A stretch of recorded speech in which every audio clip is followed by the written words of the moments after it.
Nothing contained in this podcast should be considered a substitute for professional medical advice. This content does not represent our respective employers and is purely the opinion of the podcast hosts. We are not your personal medical providers. Sorry, friends. So, if you have any questions or concerns or seeking advice, diagnosis, and or treatment, please seek individual, personalized advice from a healthcare provider in your area. We are not liable for any risks or issues associated with using or acting upon the information contained in this podcast. This is intended for educational and entertainment purposes only, so enjoy the ride.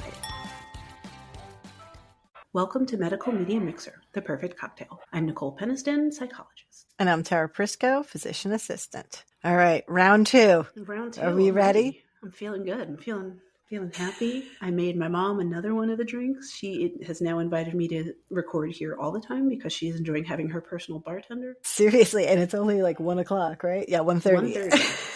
Two drinks in. And this drink, well, the last drink had like 3 alcohols in it. This one has 4. Ooh, you are like hitting it hard. I mean, it's a Sunday. It's a nice day out. It's springtime. I don't have to drive home for like another couple of hours if I wanted to. So nice. Yeah, it's sunny, but it's actually cold. Which I'm looking forward to because my house is too hot. Right, because your air conditioning broke. So cold is good for you. Yes. My thing is I went to a gymnastics meet this morning. So I had 2 cups of coffee, came home, had a Diet Coke because we had fast food for lunch, which I never get. And then now I'm having 2 drinks. I'm like, I need some hydration. I need some water after this. Well, I downed half of a Olive Garden breadstick as I was preparing the drinks. So I was like, okay, I've got some bread to soak up the alcohol. I'm good. And then after this, I'll probably eat some lunch or something. And I'm just going to give a disclaimer now. Everyone who hears my dog barking, I'm sorry. Some of my favorite podcasts have their dogs barking in the background, so I'm not going to get that excited about it. Yeah. Apparently, she sees people outside at their own houses doing their own thing, and that is exciting. Be a part of it. That's all. Yeah. She's like, it's me. I'm here. Don't forget about me.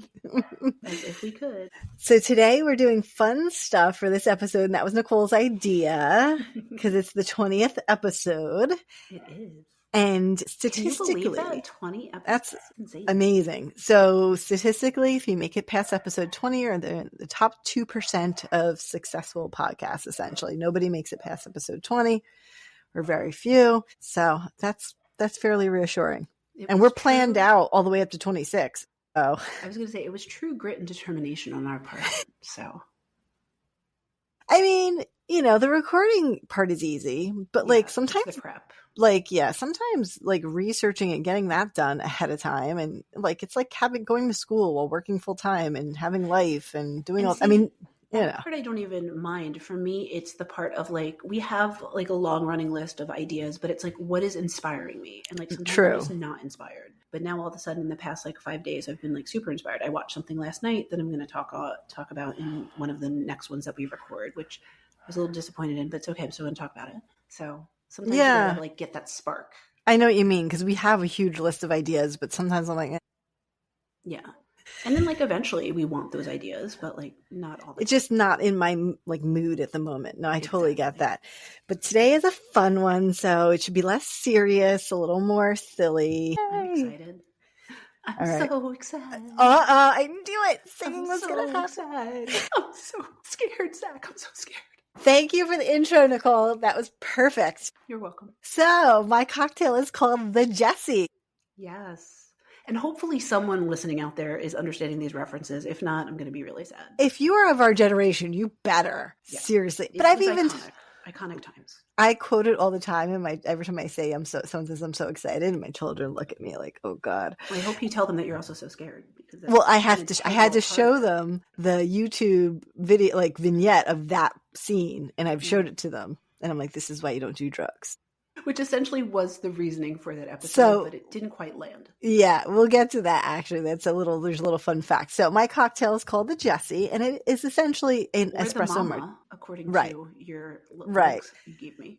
It is essentially it's a espresso martini, but it's actually pretty neat. So you use 2 ounces of actual espresso, 1 ounce of coffee liqueur, whatever brand you can find, 1 ounce of vodka, and half an ounce of this Cafe de Ola simple syrup, which was a little tricky. So apparently, I guess some places used to sell this syrup, but I looked it up, and essentially what this is it's a bunch of spices that are made into a simple syrup and is used often in a certain kind of Mexican coffee called Cafe de Ola. So what I did, because I couldn't find it online anywhere, is I was like, all right, looking through my houses, all right, it has star anise in it, and it has cloves, and it has cinnamon. And I was like, I still don't feel like going and buying more spices.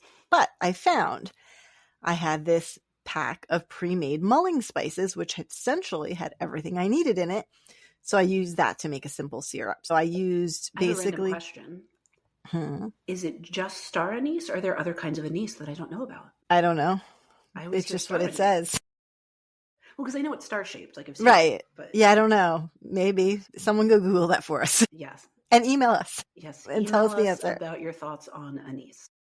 So what I did was I took 2 tablespoons of those mulling spices at home with a 1/4 cup of sugar and a 1/4 cup of water, and microwaved it for 1 to 2 minutes until it was boiling and not boiling all over my microwave, and then steeped it for another 3 to 5, strained it, and I had my simple syrup with all the spices, and it worked. So you take all of the ingredients and you shake them in a shaker, pour it into a glass, and then what you take, which is like the extra little bonus, 2 ounces of whipping cream and 1 ounce of Bailey's, and you can froth that like with a frother or a mixer or whatever you have, and then you kind of spoon that over as your little top layer, and it is super yummy. And I have leftover of the sort of whipped cream that I end up eating with a spoon when I'm finished. That sounds delicious. When I was typing it up for socials, I was like, I need to try this. It was really good. So yeah, I mean, so again, I've had a lot of caffeine, and I'm going to have more caffeine.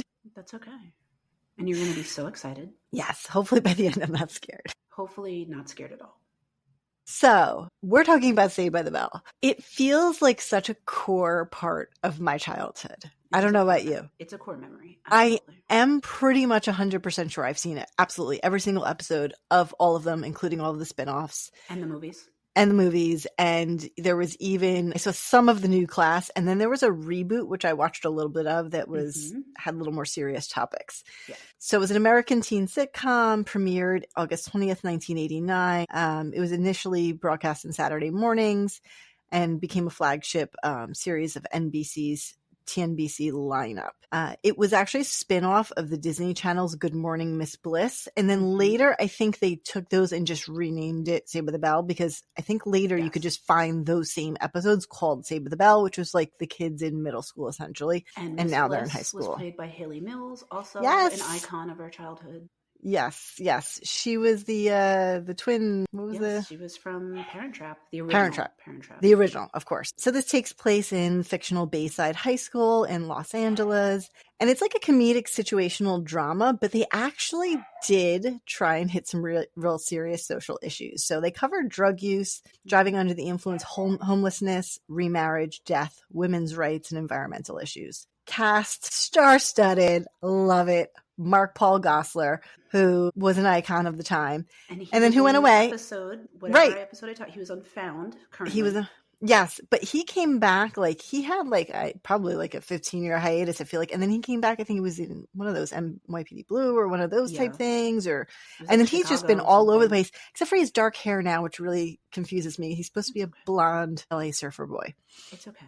Dustin Diamond, who later did some questionable things. And he passed away. Rest in peace, Dustin. Lark Voorhees. I really liked her. I don't have a direct way to success. Yeah. Lark Voorhees. I don't know. Did she end up doing stuff later? I mean, I liked her. She didn't do as much. I want to say she has some sort of autoimmune disorder, but I can't remember off the top of my head. I vaguely kind of feel like I saw something somewhere. Yeah. Dennis Haskins. I guess that's Mr. Belding. Yes. Mr. Tiffany Amber Thiessen, another teen icon. Elizabeth Berkley, who definitely did some stuff later on. And of course she did. She did some scandaloso stuff. Oh, yeah. And then good old Mario Lopez. I mean, MC Hammer Pants. He's a classic now. He is. No, he's still relevant. But MC Hammer Pants and Dimples. And, that's all he needed. And calling women mama. He was the only one who could get away with that. Everybody else. No. Right. But yeah.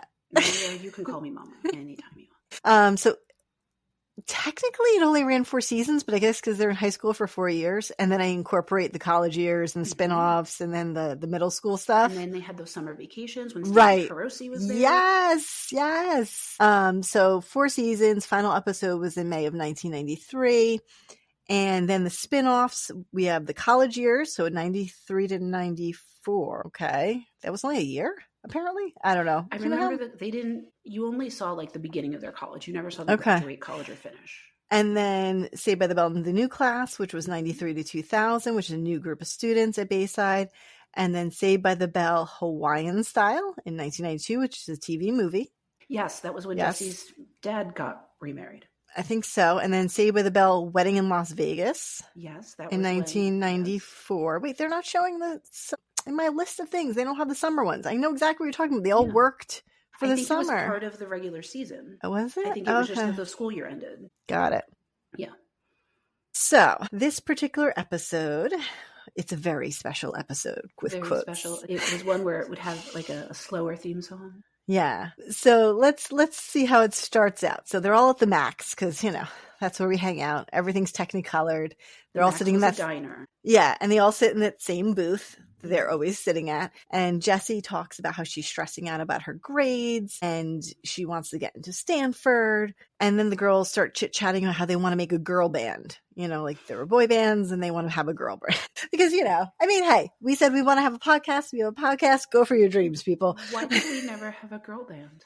Because I can't sing. I could be a backup dancer or a front dancer or something, but I can't sing. A backup dancer or a front up dancer. I love that. So I guess in order to get them a big deal, Jack. That's Zach's alter ego, apparently. That's when he has dark hair. Yeah. He has dark hair. He's Jack. He has blonde hair. He's Zach. Zach, yeah. So Zach and Screech decide that they want to record the girls when they're singing in the locker room in order to get a record deal. Which would not fly today. No. So they send Screech in dressed as a cleaning woman in drag. Which I don't understand because Screech was the school mascot. He could have just went in wearing his school mascot costume and no one would have given a second look. I don't know. He was the Bayside Tiger. I don't understand right. it. And then you see throughout the episode, Jessie starts again, trying to get her schoolwork. And she's studying for one of her math tests. She wants to do this girl band thing. They're practicing for that. Basically, they do get a deal that they're going to come and watch them perform live at the Max. They film a music video. The girls are in neon with, workout gear. And the song is called, do you remember? It's like on the tip of my tongue. It's called Go For It. Yeah. I did not link the music video. I linked stuff about the episode and a YouTube of the clip of the iconic scene, but I don't think I found the music. I got to find the music video.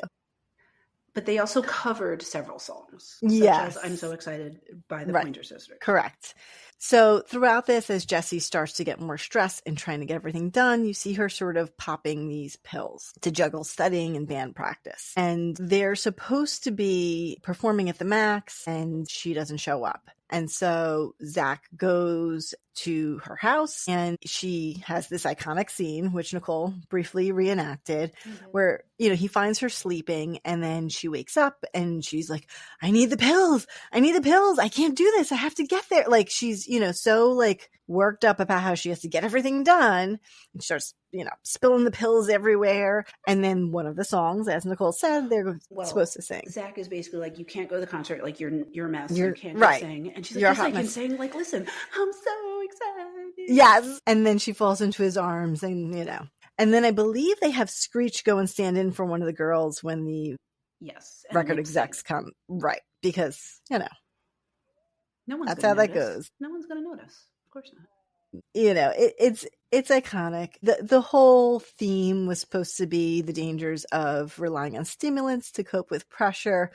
And it's meant to be serious, actually, the depiction of her breakdown. But it has become like memes before memes existed. It has been, in the end, it ends up sort of trivializing. Yes, you got it. That word.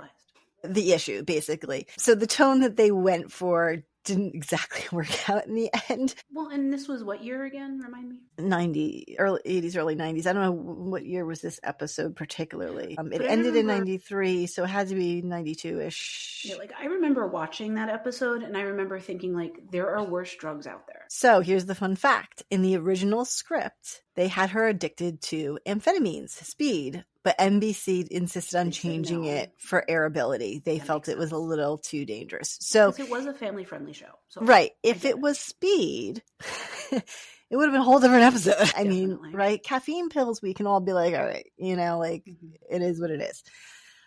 Back then, and it's interesting now, caffeine pills, because you don't really hear about that because now we have energy drinks, right? Right. I mean, It's all the same. right. It's the same stuff. All right. So what I'm talking about today is caffeine, which is light and easy and not so scary, except for if you overdose on it, please don't. Are you a coffee drinker? Are you a caffeine drinker? In grad school, I was drinking on average 64 ounces of coffee a day. It was definitely problematic, but I don't necessarily feel like I definitely was tired because it was a lot of work and it was a lot to do, but I was also having issues with pain and sleep at night. So the caffeine was helping me stay up during the day. But I don't remember using on the weekends or drinking on the weekends. It was more of using. Well, because you said caffeine pills. That's what I was thinking in my head. I definitely have reduced my caffeine intake significantly, but I also have chronic migraines. So trying to wean off of caffeine has been very hard. Oh, yeah. Yeah. I mean, I'm definitely a 1 cup of coffee at least in the morning. Mm-hmm. I tend to not have caffeine later. Once in a while, I'll have an iced tea in the afternoon. If I'm particularly tired and I know I have a lot of running around to do, I'll pick up one of those refreshers from Dunkin' or Starbucks that have that added caffeine in them. But you just said you drink Diet Coke, so there's caffeine in that? I don't normally. That was rare. We got fast food. I don't drink soda for the most part. That's a rarity. Rare. Just today. I'm just hopped up on all the caffeine today. So yeah, that has a lot. It does. Moderate use of caffeine, so 40 to 200 milligram or 16 ounces of coffee per day is considered pretty fine. It's found naturally, caffeine, in coffee beans, tea leaves, cacao beans, and it can be made synthetically and added to drinks, foods, tablets, and supplements. So what we would consider a normal dose would be up to 200, and a very high dose would be over 1,200. So there's a wide range there. Up to 400 is really okay. So the amount of caffeine in each type of drink, let's give you that. So a caffeinated soft drink is about 23 to 83 milligrams of caffeine. And I was just going to say, I did a training recently through the VA, and the amount of caffeine varies from manufacturers. Yeah. Yes. So I have a list. I can add it to the show notes. Yeah. Starbucks versus Dunkin' versus. Okay, there you go. Yeah. And the brews and the type of brewing. Green tea is about 37 milligrams, black tea about 71 milligrams. Regular brewed coffee, non-specialty, can be anywhere from 113 to 247. So it's over 100 milligram difference in just one cup of coffee. And then an energy drink can be anywhere from 41 to 246 milligrams. And that is going to also depend on the ounces. So some of those are a little shot and some of those are whole big drink. So you have to be careful. You do. And that is part of this. You can overdose on caffeine. It can be fatal. Most of the time it's not. Most of the time it's fine. So about 85% of adults in the US consume caffeine every single day. So it is technically, I guess, the most used drug in the world, right? Or at least in the US. I know some other countries are more for tea than coffee, so they're going to have less milligrams, but maybe they drink more tea throughout the day culturally. So you have to kind of balance all those factors out. And the average daily intake for a person in the US is about 135 milligrams. And for adults, mostly coffee, soft drinks, and iced tea, more for teenagers. So like we said, safe is less than 400. For pregnant people, 200. And that's by the American College of Obstetrics and Gynecology. So it's interesting that it gets absorbed pretty quickly. It's depending on, of course, I'm also not chugging coffee, right? So there was one of the sources actually was 3 different doctors commenting on appropriate use. And one of the guys is use it like a drug, microdose it throughout the day kind of a thing. Don't overdo it. You're going to keep yourself. So you can stay under that 200 or 400 limit, but microdose yourself throughout the day kind of a thing.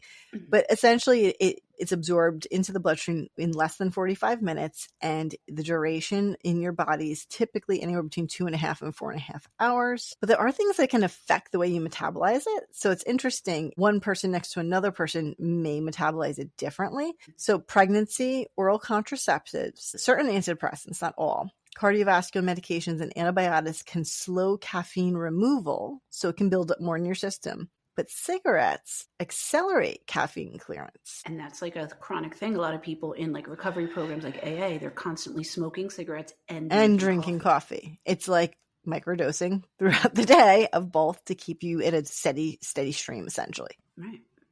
And it does pass the blood-brain barrier, so it gives us that little energy boost and buzz. And it blocks adenosine receptors, increases your alertness, and reduces your fatigue. And it can, and we'll get in a little bit more about medical uses, but it can enhance the effects of NSAIDs, are things like Advil and Naproxen and Motrin that we use for pain, and plus the prescription ones. So anyone who's had caffeine probably has had some of the mental and physical benefits. So reducing fatigue, increasing alertness. It could actually enhance your cognitive performance, like faster reaction times, which is pretty interesting, and can reduce the risk of depression and suicide. Have you read that or heard about that? Haven't, but I guess like in a way, just knowing what you were just telling me about how caffeine affects the brain, I could see if you're having some of those lowered, word finding difficulty. I clearly don't have my caffeine. Cognition, Nicole. Yeah, you need to enhance your cognition. Yeah. I could see how it may balance out some deficiencies that we may see in the brain in depression. So it does say it stimulates dopamine, which is our pleasure and motivation, learning. So I could see if it's enhancing your dopamine, it's that feel good feedback, right? Right. But on the other side, which you're probably just about to say, I tell a lot of people who I see who have a lot of anxiety to reduce their caffeine intake. Yes. So 2 medical uses we'll get to later is used to treat apnea in premature infants. Apnea means stopping breathing, and then added to pain relievers, like we said, the NSAIDs, but also acetaminophen, which is Tylenol, to help with migraines. And it also used to be a big thing that they would recommend for little ones with ADHD when they didn't want to try medications. Yes. They would say, have a cup of coffee. Yes. And the other thing they used to recommend it for, which I can't even find anymore, is asthma. So fight or flight, opening everything, stimulating everything, opens the airway. Do not use that. Please use your albuterol. See a healthcare provider. But that is something that I guess was at one time recommended. So some negative effects. In the short term, it can increase your blood pressure. But we'll get into a little bit later. In the long term, it actually can reduce it. Right.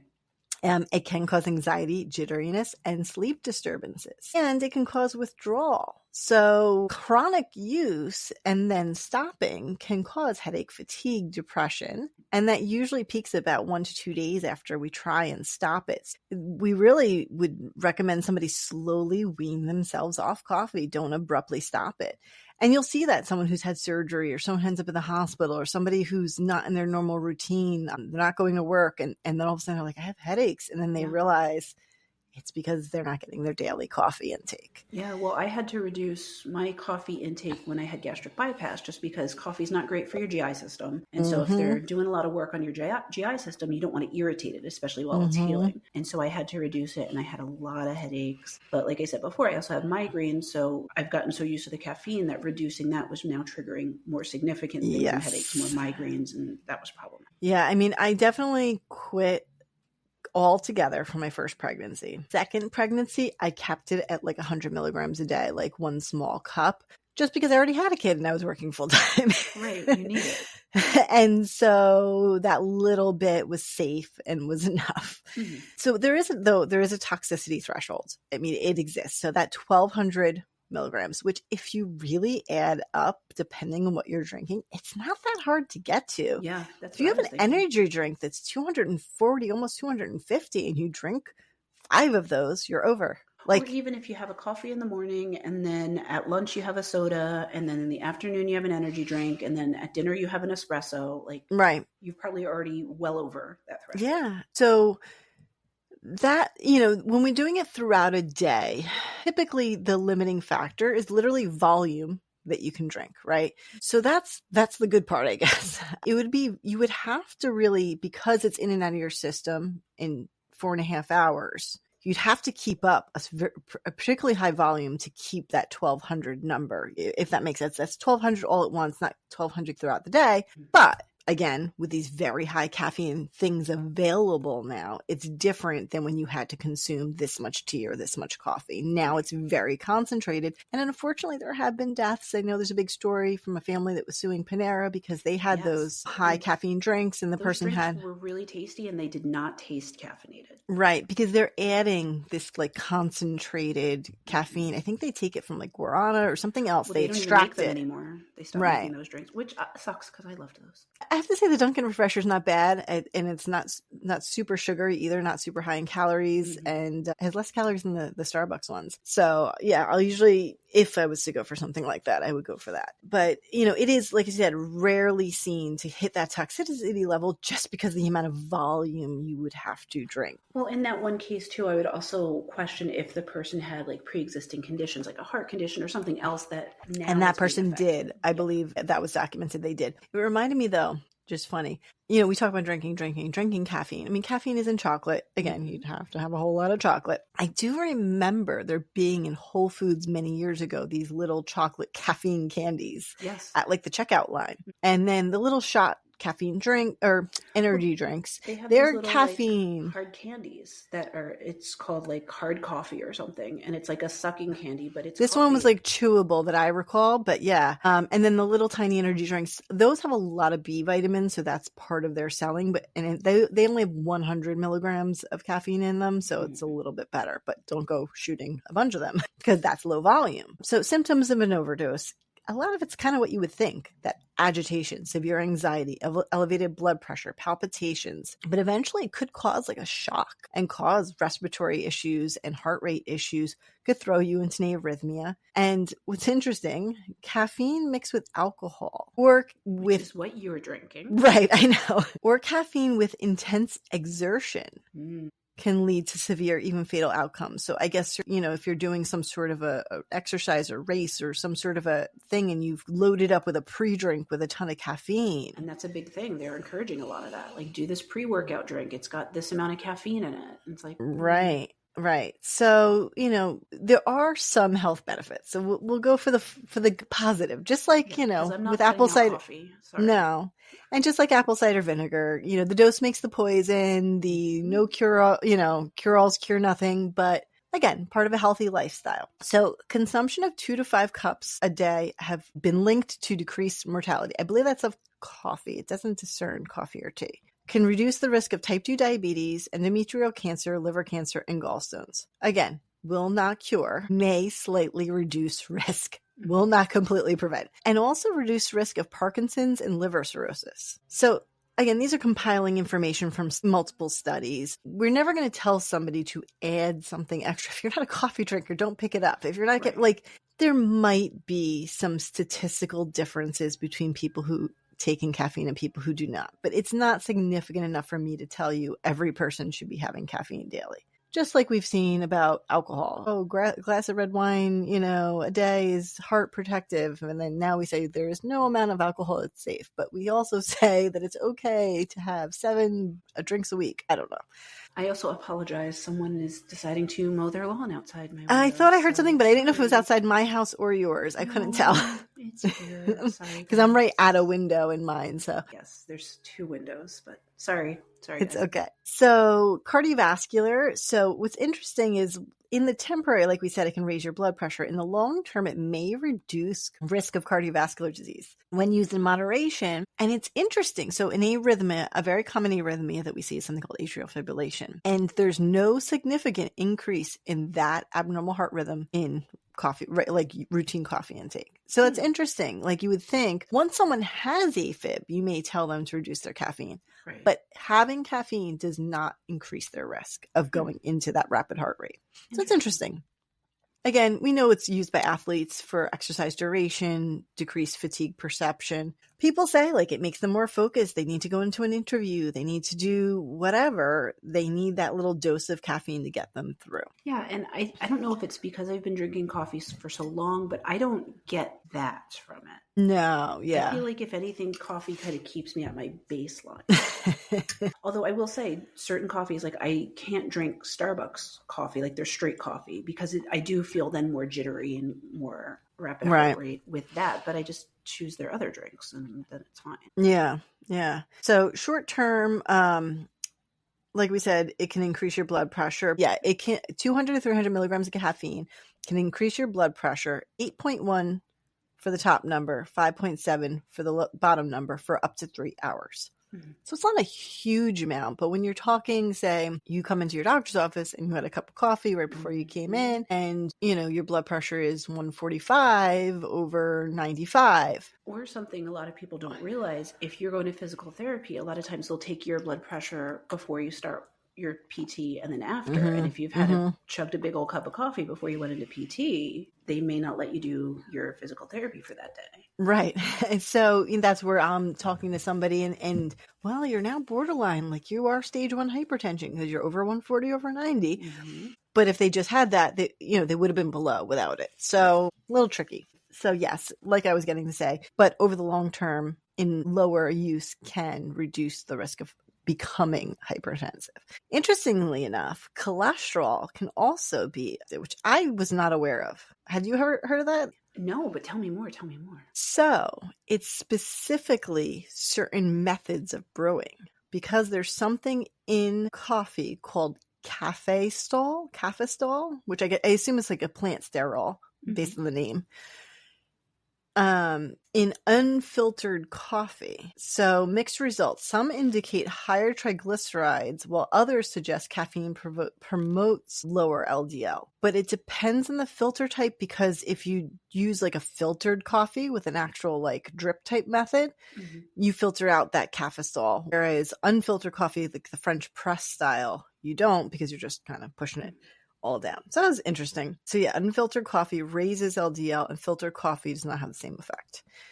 Decaf is not caffeine free. It is lower caffeine. We just got to know that. It's not caffeine. It's still, it's 2 to 15 milligrams versus 100 to 200 milligrams. But I guess like if you get soda and it says caffeine free, that's different. Right, because I think caffeine is mostly added to soda versus naturally occurring in a coffee bean. Energy drinks, though, that's where your biggest risk is just because of the amounts that are in there and the ease of just getting a higher amount all at once. Adolescents and young adults are particularly at risk because they're just going to not think about it and have some energy drinks. Moderation is key. Pregnant people, like we said, should be cautious, less than 200. And then, just like we talked about a little bit, certain medications can affect the way your body processes it. So you do have to be mindful of that because you don't know that, I'm only taking in this much. Antidepressants, asthma medicines, thyroid medicines, over-the-counter allergy medicines, cocaine, amphetamines, PCP, other things can be potentiators of this.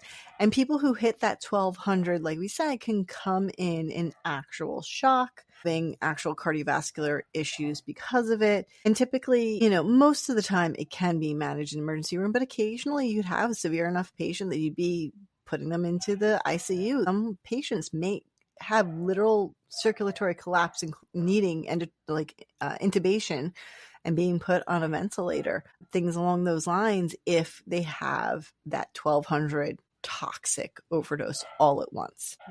And then, the other thing is consider patients who have an intentional overdose of caffeine, psychiatric evaluation, and I guess apparently sometimes severe symptoms or complications could require transfer to a place that has actual toxicologists on board, which I think is pretty uncommon to have that associated with your hospital. In the beginning, they might have to give you like charcoal in your stomach to reverse the uses of it. Obviously, lots of hydration. And then just 2 real quick points on actual medical uses. So apnea is the stopping of breathing. Premature babies could have something called apneas. And there have been studies showing that preterm infants less than 28 weeks can be given caffeine, and that does improve their survival rates without major disability. And it does help to reduce the risk of them stopping breathing. And then one other use, like we've talked about a little throughout this, is definitely for migraine. Over-the-counter Excedrin does have caffeine in it, and that's part of how it works. So it's a little bit of chicken or egg, right? So if you're a regular caffeine user like you talked about and you stop, well, the headache is from the stopping. But if you are a migraine person who's maybe not a regular caffeine user and use caffeine should help with the medications. Part of how it works also, though, it also vasoconstricts, which is tightening of your blood vessels. And part of the reason we theorize that migraines exist is because of dilation or loosening of those blood vessels. So part of the way it works is that, it's not a perfect science, especially because we talked about the differences in the way people metabolize caffeine. But it is something that can be used as an adjunct for migraines to help people along. So, as with anything, moderation. Moderation. And today is not moderation for me, but as soon as we are done recording, I am going to chug some water. Good. And move on from there. Good for you. I'm happy for you. What kind of fun silliness do you have today that is not super heavy? So, I really went off the rails on this one. I like it. The name of my drink. I'm excited. It's super green, as you can see. It is. I did not take a picture of it, just because I didn't have my fancy glass. I'm not at home, all this other stuff. But super green, and it's called the Psychedelic Frog, which is literally exactly what I'm going to talk about. So no spoilers there. And it is 0.5 ounces blue curacao, 0.5 ounces coconut rum, 0.5 ounces Midori melon liqueur. I did not have Midori, so I just used some other off-name melon liqueur, and it still turned out green. So I like you. If you're in a pinch, you can use that. 0.5 ounces amaretto, 4 ounces pineapple juice, 2 ounces orange juice, a splash of Sprite, and a cherry for garnish. I didn't have a cherry, so I put in a dehydrated one. Nice. So you fill the cocktail shaker with ice, add the blue curacao, coconut rum, Midori, amaretto, and the 2 juices into the shaker. Shake vigorously until the ingredients are well combined and chilled. Then fill a mason jar or a glass with fresh ice cubes. Strain the cocktail into the glass. Top with a splash of Sprite for added fizz, and garnish with a cherry. Nice. So, as Tastes I said, good? I'm going to talk about psychedelic frogs. So my inspiration came from this kind of in a back way where several years ago now, which makes me feel really old because it feels like just yesterday, I started doing some training to become a psychedelic assisted psychotherapist. And so I got to learn a lot about psychedelics and their uses in mental health. And then when we started this podcast, I was like, oh, I'd love to talk about that. But a lot of that felt very clinical, very just not fun. And I wanted to do a fun episode. So I looked to Family Guy, where there is an episode in season 2, episode 14 called Let's Go to the Hop. Okay. Where Peter goes undercover as a narc at Meg's school, which is Quahog High School, because there is a toad licking epidemic. Jesus, kids. So Peter somehow becomes the most coolest kid in school, and everybody is listening to him, even though he's supposed to be stopping this toad licking epidemic. And then it becomes into a whole thing. There's a whole song about if you gotta have toad, and it's a whole thing. Watch it. So that's why it's like, let's go to the hop. Yes. Like that. Exactly. I get it. And it's all very 1950s styled, kind of like I Grease. like it. So it's a fun episode, but I figured that was a fun, silly way to start talking about this topic because it is an actual thing. People are out there licking toads. So really? Let's For get real? into it. Yeah. So it to the point where many of the national park services have had to post signs and give fines for toad leaking. Really? Yes.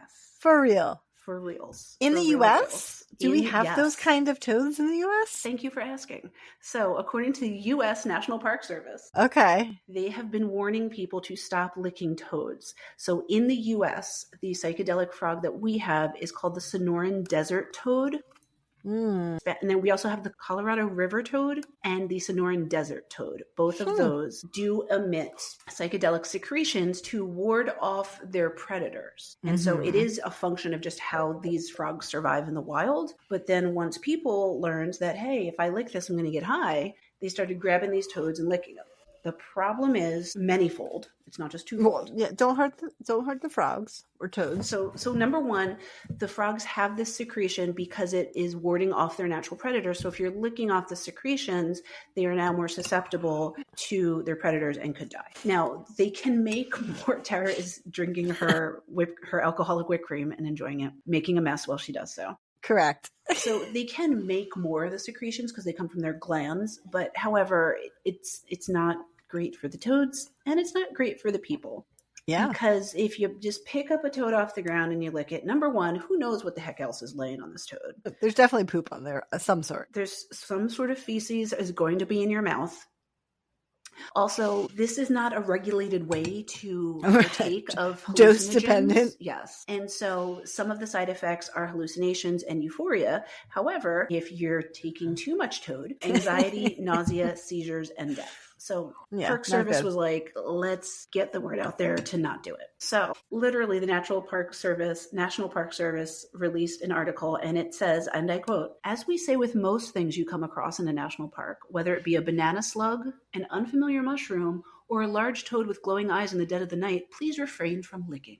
Okay. And so that was posted at the Organ Pipe Cactus National Monument in Arizona. So it is something that is advertised in our parks. What's fun is I think one of my next trips I want to do, or at some point next year maybe, is go out that way. So do some stuff out in Arizona. So I will make sure my husband and children do not lick any frogs or toads. If you see those signs, take a picture for the pod. I will, for sure. Yeah. And so the glands of, this is also called the Colorado River toad that they're talking about here. The glands are located near its eyes and its jaw. So also, like, why are you putting an animal's face in your mouth? A live animal's face in your mouth? That's a whole issue too. And he's a pretty significant sized frog. He's about 7 inches long. So that's a big sucker. That's about yay big for those of us watching or seeing a clip. He's a little bit smaller than a piece of paper. Let's put it that way. Yeah. I used to catch frogs and toads when I was a kid. And did you lick them?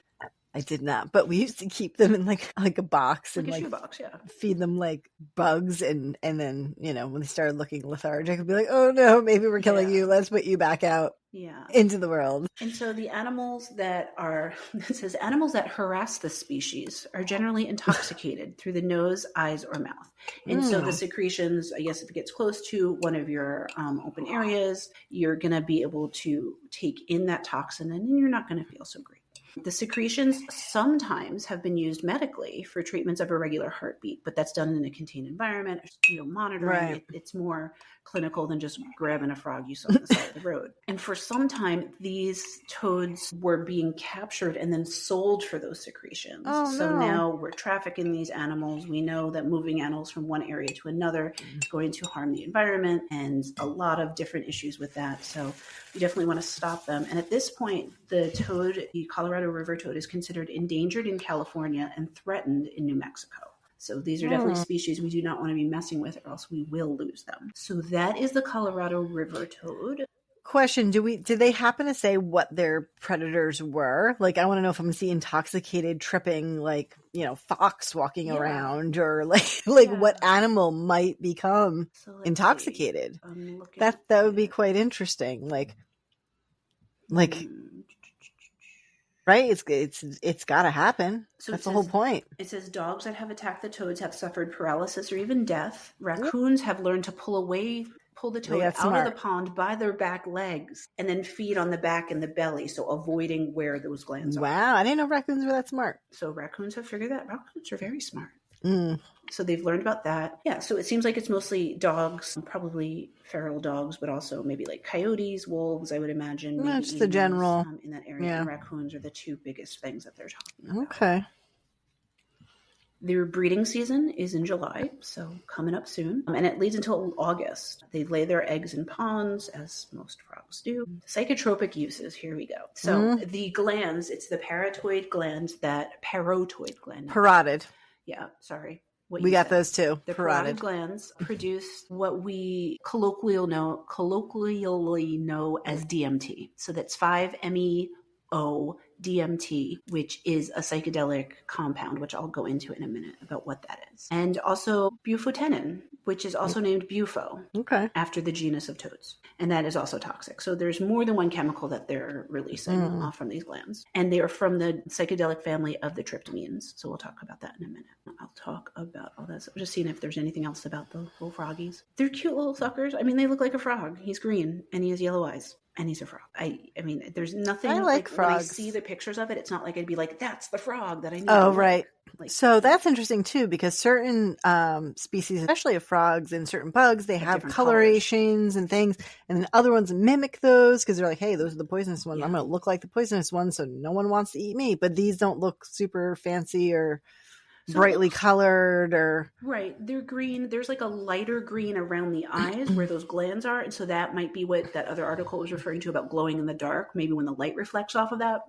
But otherwise, it's like a brownish green toad. Like I'm picturing some like rainforest, weird, colory thing. Okay. Nope. He's not one of those. He's just kind of a normal, guys. Yeah. And have you eaten, random thought, have you ever eaten frog legs?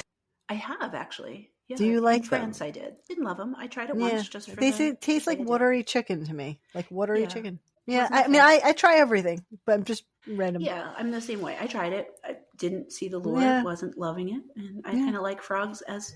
I was going to say frogs as people. You know what I mean? I like frogs as a species. Frogs as friends. Yeah. So there's actually several types of psychedelic frogs or animals. So in addition to the Sonora desert toad, which, like I said, can be found in the southwestern U.S. and northern Mexico, there is also the giant monkey frog, which is found in South America. And this one is definitely one that you would be like, that's the frog. He's like neon green. He's got big eyes. I feel like he's the frog that they pick when somebody I feel like he's the frog that was the Rainforest Cafe mascot. Because he looks like that. Yeah. Like bright green and like cute little eyes. And that's what he looks like.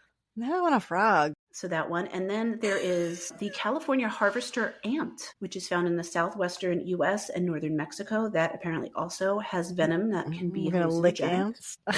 Don't eat ants. And these are like little red suckers. So I know those red fire ants. You do not want to eat those suckers. Nope. And don't confuse your ants. You don't have the wrong ones. This article says that an entomologist from the University of Arizona died in February of, what year is it? February of 2023 when he was stung by these ants. So he wasn't trying to eat them. He was actually working with them. And they had said that the pain of being stung by so many ants, along with extreme cold and fasting and sleep deprivation, where he was like collecting them for research, triggered hallucinations. And he actually ended up passing away from that after. And this was, just a professional who was trying to research these animals. He wasn't doing anything wrong. And that particular ant, the toxins are emitted through a sting, and it says it feels nothing like a bee sting. The pain is intense, comes in waves, and is deeply visceral. It lasts 4 to 8 hours and is accompanied by a numb sensation at the site of the sting. And a lot of times you're not getting stung by just one ant. You're getting stung by several of them because the colonies are coming to defend against the predators. A person who eats 1,000 of those ants would probably die. 1,000? That's because quite a bit. One ant is enough to kill a mouse. Oh, wow. I mean, that's... If you're thinking size-wise, that's a lot. So let's not touch the ants. Then there is a fish, a hallucinogenic fish called the Salima, genus Sarpa salapa, and it is found in temperate and ocean waters along the Atlantic coast of Africa to the Mediterranean. And so its defining features, it's kind of this pale sea blue color, silvery color, and then it has yellow stripes along the sides and a big yellow eye. So it would definitely be a fish that would stand out as looking different. There's been 2 cases of hallucinatory fish poisoning from 2006. So this isn't something that's happening very often. And so I'm not 100% sure. It's not striking me that this would be a fish that they would be catching for being served for food. I think it's just a fish that's out there in the world, and probably its main predator are other fish or other aquatic animals. I believe there's something that they use for sushi, but it has to be prepared a certain way. It's a certain type of blowfish. Right. Yes.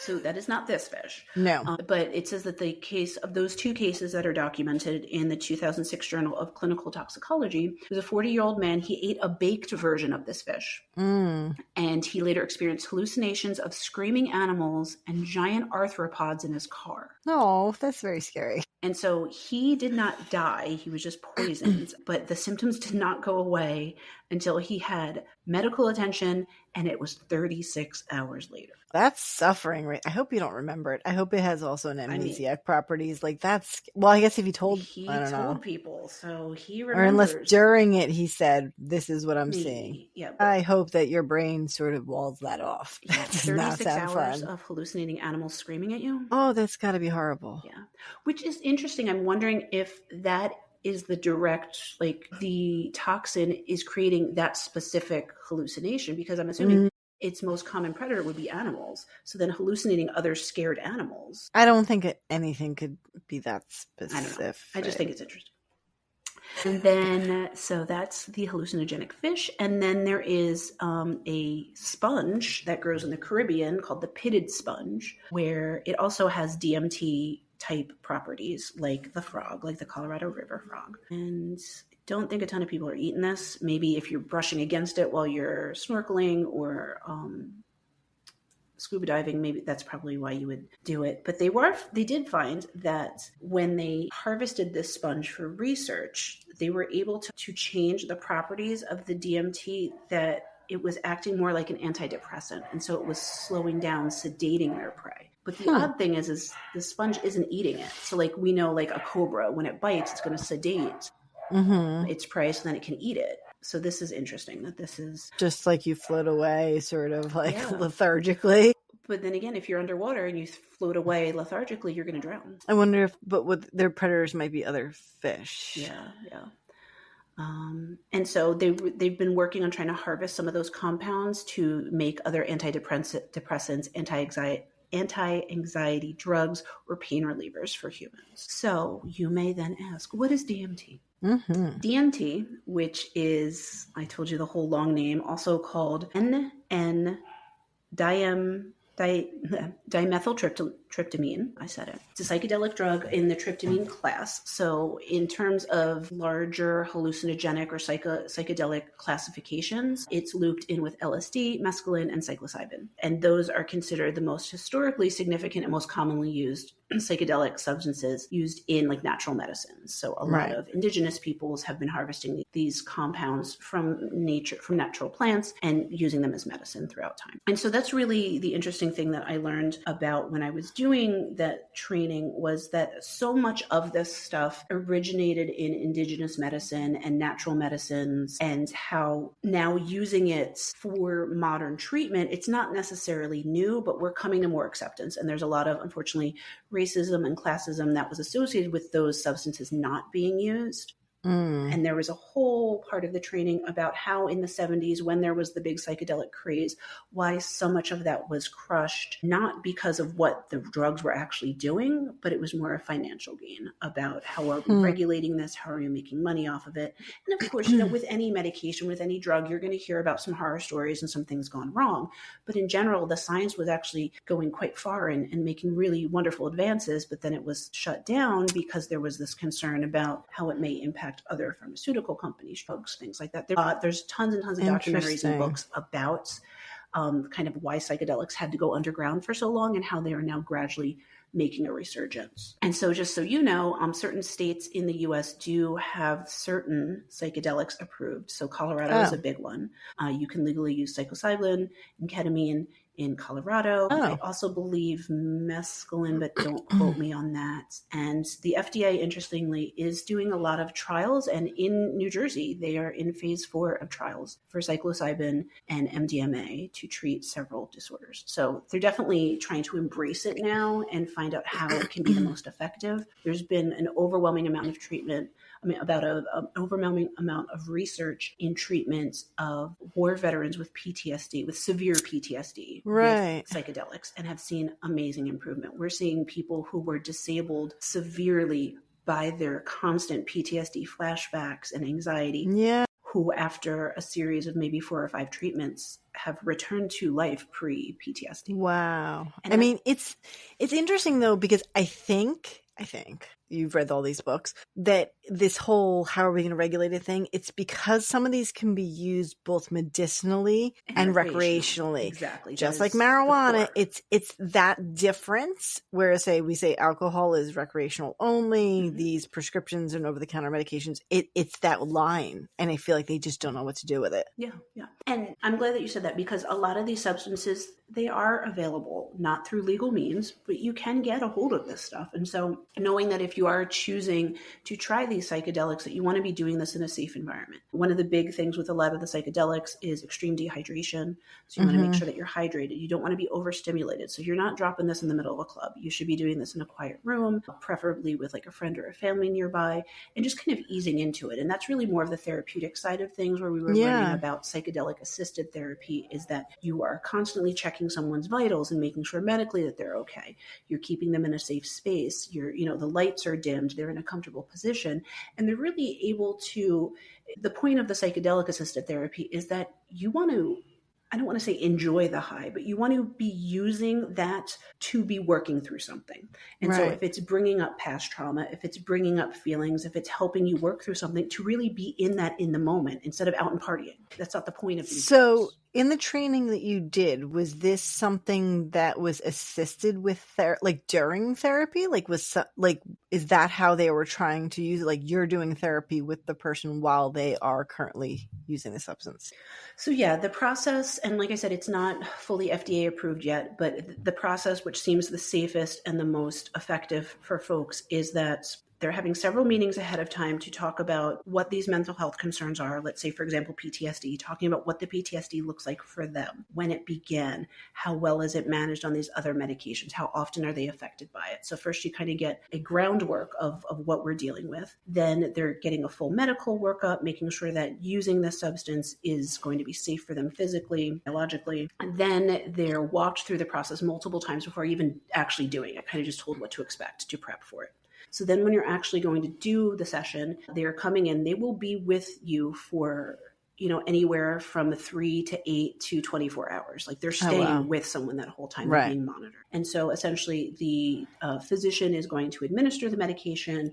And then usually the physician just has to be present, available. They don't have to be in the room with the person the whole time. Right. But they'll have what we call a sitter. So that's somebody who's trained in psychedelic assisted therapy who will be sitting with them the whole time. At first, you're really just kind of being quiet, keeping them calm, putting on soothing music, whatever they want, making people comfortable. And then as they're starting to maybe hallucinate things, then you're writing down what they're saying or you're processing with them. You're basically kind of just their partner during this episode with them. And then afterwards, that's when you're doing the real therapeutic work, where you start unpacking to discuss it all. Yes. Okay. What they remember, what you wrote down, how it's impacted them. And then that whole process for just one session, in theory, should take several weeks. And then if you decide you want to do another dosage, that would be, titrated to a certain amount. And then you would figure out how long that session is going to be. But they are finding that people are having success after maybe 3 or 4 sessions versus literal years of therapy. Especially for that deep PTSD type trauma. Like that's pretty interesting. I think that's pretty cool.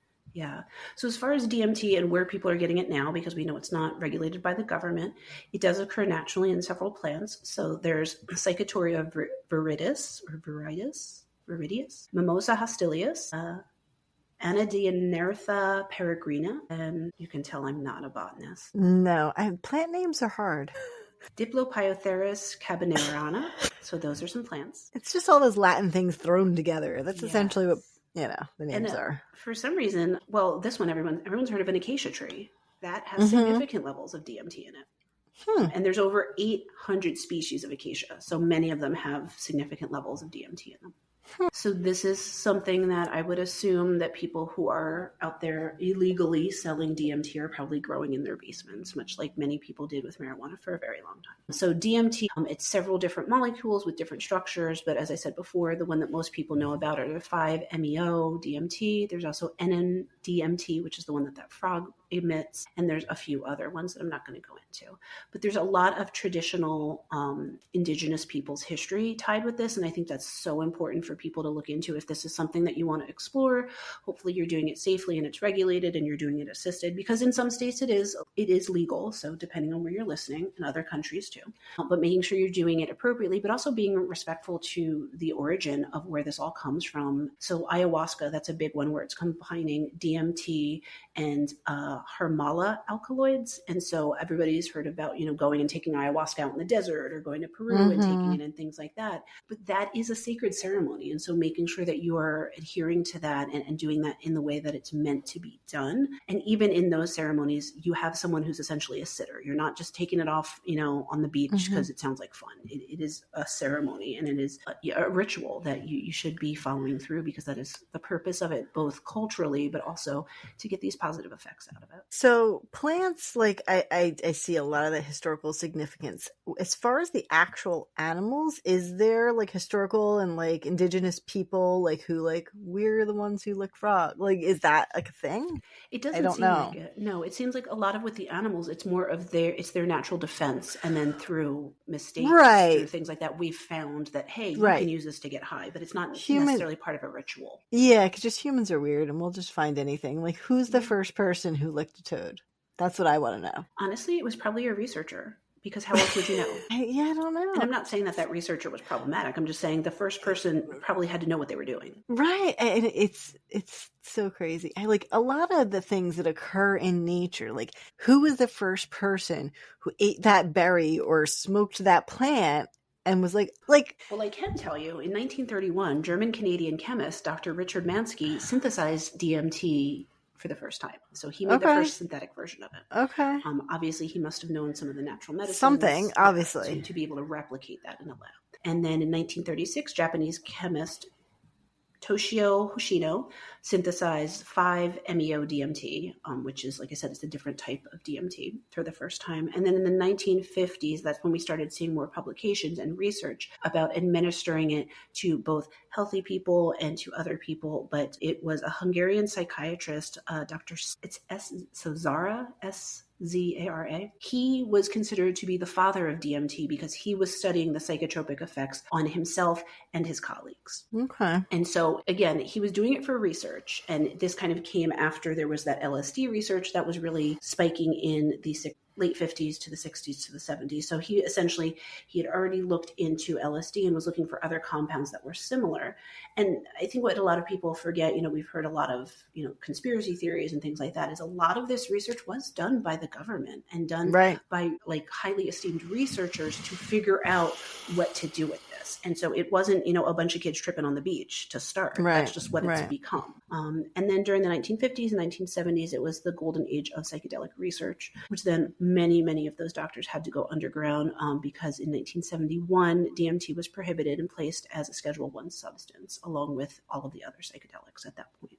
And then from the 90s to 95, there was a lot of underground research, and that continues today. And like I said, now the FDA in the US is now more on board with doing some more clinical trials to approve for medical use only. There's a really good book. I haven't read it, but there's also a YouTube video called DMT, the Spirit Molecule, that talks a lot about the initial research on it and where it was meant to go. So it's really, really cool stuff. I think at one point I may cover some of those other psychedelics just because there's a lot of talk about them out there, and there is a lot of mental health uses. Ketamine's huge. Ketamine, I think, unfortunately, ketamine's gotten a really bad name due to, we've seen a lot of overdoses, like with Matthew Perry and some unregulated things going on. But that also can have amazing effects on people. And his book was pretty good. I listened to his book, and it was doing well for him. I don't know what went wrong at the end. That's the thing with ketamine and a lot of these psychedelics. Even though you can have amazing results from them, they are addictive.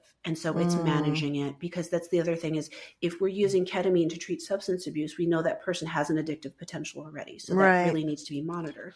And I didn't realize ketamine was addictive. Yeah. And unfortunately, Matthew Perry specifically, there was a lot of talk about how, because he was so famous and had so much money, much like we see with many celebrities, people then start to lose that, ethics about it and say, well, he's going to pay me, so I'm going to get it to him.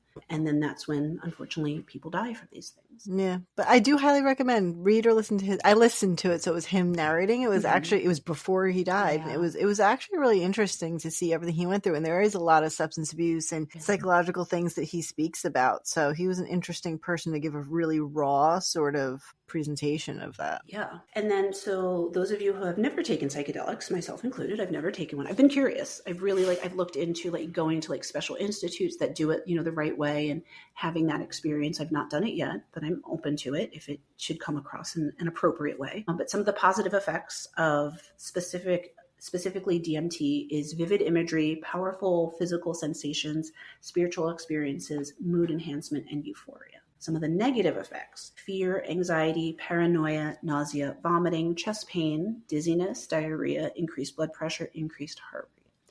And you're like, oh, that sounds terrible. But honestly, those are a lot of side effects for a lot of medications. Of a lot of things. True. Most medications have those same side effects. Yes. Some of the physiological effects of DMT can be altered cognitive functioning. Obviously, if you're tripping balls, you're not going to really know what the heck is going on. Reduced motor activity, increased prolactin and cortisol levels, altered blood pressure, increased heart rate, increased pupils. So that kind of typical thing of what we think of when we see someone who's high, seeing all those things or noticing all those changes. And then some of the psychological and emotional effects of DMT, which this is really important when you're thinking of someone using it for therapy. Altered time and perception, euphoria. If this is someone who's severely depressed all the time, now they're finally feeling something other than depression. Visual distortions, near-death experiences. So, you want to make sure someone's being monitored. Auditory effects, depersonalization, deep immersion. So feeling like they're really deep into that high and cannot get out, which in a way can be good or bad. Depends on if you're having a good relaxing time.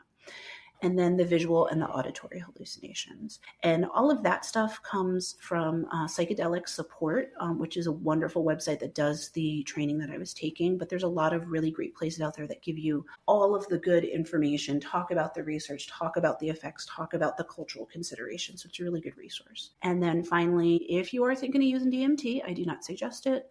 If you are using it, use it with a medical professional and be monitored. But you should not be using DMT with other psychedelics. That includes LSD, mushrooms, MDMA, anything else. Not with benzos, no opioids, no alcohol, no vasodilators, no blood pressure medications, antihistamines, muscle relaxants, amphetamines, cocaine, cannabis, ketamine, antipsychotics. Basically, if you're using this, it's all only the same. Only this, nothing else. And that is because, like I said, all of those physical effects that you're going to have, if you're using something else in combination, that's when things get really dangerous really quick. Absolutely. And with almost any drug use. Exactly. That's really. Exactly. And so there's lots of ways to take in it. There is vapes that you can use. You can be using it by pill form. You can be using it naturally right off the plants. There's lots of ways to use it. But again, if you are using it, please be using it in a monitored setting with a professional. And there's lots more I could talk about, but I'm going to stop there. It's pretty interesting though. Yeah. It's not something I've ever really learned about other than these are drugs. Well, I think that's about all we know. Yeah, I think in the 70s, there was the big crackdown on all of that. And so it was something that people just, unless you already knew about it, people didn't speak about for a very, very long time. And now all of a sudden, unfortunately, a lot of the younger generation likes to think they made stuff up. Y'all didn't make this. This has been out there forever, long before any of us who are living on this earth have existed. This is a natural medicine. It has been around forever. And we're just figuring out how to use it. And some people are not using it appropriately. The whole thing, I'm sure somewhere we can find something that relates to this about how the FDA started with these classifications of scheduling the drugs, because there's a whole documentary just on why they became illegal. So I could definitely cover that. Send that to me too. So I'd be interested in watching it as well, because that in itself, I think, is it a medical reason? Is it a political reason? Is it a money reason? Is it a safety reason? Is it, and there's a whole lot to talk about with that. So I think that would be pretty cool. And there's some countries where everything's legal, Here in the US, it was definitely highly politically motivated, but that was not the only part of it. So yeah, I'd definitely be interested in that. So cool. Yeah. All right. So we did. Is that what we got? So caffeine and psychedelics not used together. Do not use them together. After everything we talked about, maybe we shouldn't be using them at all. But I'm a realist, and I understand that it's going to happen for some folks. So just be safe. Yes. Safety first. Yeah. But, quite interesting. I think that these are things that need to be further explored for sure, especially on the psychedelic. I think the PTSD research is fascinating. I think that would be really beneficial to some people if we could find something that's really devastating. And like I said, I wanted to hold some stuff for other episodes. But yes, of course. Lots of research in the fields of anxiety, eating disorders, autism, so many areas. There's been psychedelic research that have shown really, really wonderful effects. It's just we're still in the very early stages of that stuff. Yeah, so it's pretty neat. So don't lick frogs, don't have caffeine pills, do sing in 80s, 90s neon leotards. My goodness. Those are the do's and don'ts of this episode. Please watch Saved by the Bell and The Family Guy for a good fun laugh. And please listen to our podcast. We want you to rate, review, and follow or subscribe, depending on what platform you're on. We're on all social media. We are on Facebook, Pinterest, Instagram, TikTok, Facebook, YouTube. Yes. And then you can also send us emails to medicalmediamixer@gmail.com. And definitely tell us things, weird things like that you want us to talk about. Licking frogs. Do you think we were going to cover that? Right. Give us some fun topics. We'll totally do them. Or if you've licked a frog, tell us how it was for you. Yes, because we do listener stories. So that's a good spin-off. Anything we've covered, if you have a personal story that you're willing to share anonymously or non-anonymously. Non-anonymously. Non-anonymously, we can use that for a listener's episode. I think that'd be neat. Reflect back on anything we've covered. You want to tell me how you thought you were dying from the flu, or how you faked a brain tumor, or started dancing uncontrollably, or if you faked a brain tumor, maybe make it anonymous, but that's okay. What else did we cover? We've covered a lot of stuff. But that would be, it doesn't have to be a new topic. It can be, let's talk about something that you experienced with the topic we've already covered. That would be a fun way to do things. Yeah, we would love that. And then we're also always open to suggestions for things that you would love to hear us cover and talk about. Yeah, tell us your favorite show, movie, whatever, inspire us. Yes, because that's the thing, especially with my field. I know your field is a little bit harder, but with my field, psychology isn't everything. So I am sure that if somebody just sent in a random TV show that they're obsessed with, I could find something to talk about. There you go. Yes. And then it'll give me a new show to watch. So I'm down. All right. So I've drank all my drink and I've eaten all of my whipped cream. So you're telling me you're choosing with an empty cup? I am. Isn't that against certain rules and cultures? I think it's when you start a cheers with an empty cup. Yeah. That's okay. You drank already. So thank you for listening to Medical Media Mixer. The perfect cocktail. Cheers. Cheers.